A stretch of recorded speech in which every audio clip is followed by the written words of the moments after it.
तासगाव तालुक्यातील वायफळे येथे पूर्व वैमनस्यातून 2 गटात घातक शस्त्रांसह तुफान हाणामारी झाली आहे. 10 ते 15 जणांच्या टोळक्याकडून झालेल्या हल्ल्यात एक जण ठार झाला असून 2 जण गंभीर जखमी झालेत. एका समाजातील वाद उफाळून आल्याचं बोललं जाते. घटनेची माहिती मिळताच पोलीस अधीक्षक संदीप घुगे, अप्पर पोलीस अधीक्षक ऋतू खोकर, स्थानिक गुन्हे अन्वेषणचे पोलीस निरीक्षक सतीश शिंदे यांच्यासह तासगाव पोलीस ठाण्याच्या पथकाने घटनास्थळी धाव घेतली आहे. या घटनेनं तासगाव तालुक्यात खळबळ उडाली आहे. तासगाव तालुक्यातील वायफळे येथे काही वर्षांपासून फाळके समाजामध्ये वाद सुरू होता.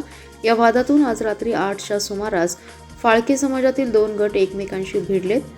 5 जणांवर पूर्व वैमनस्यातून तलवार आणि कोयत्याने वार करत खुनी हल्ला केला. या हल्ल्यात गंभीर जखमी झालेला रोहित संजय फाळके हा ठार झालाय, तर अन्य 2 जण गंभीर जखमी झालेत.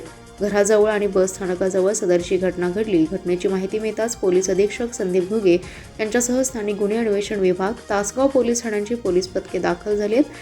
हल्लेखोरांचा शोध सुरू असल्याचं यावेळी वरिष्ठ पोलिसांनी सांगितले.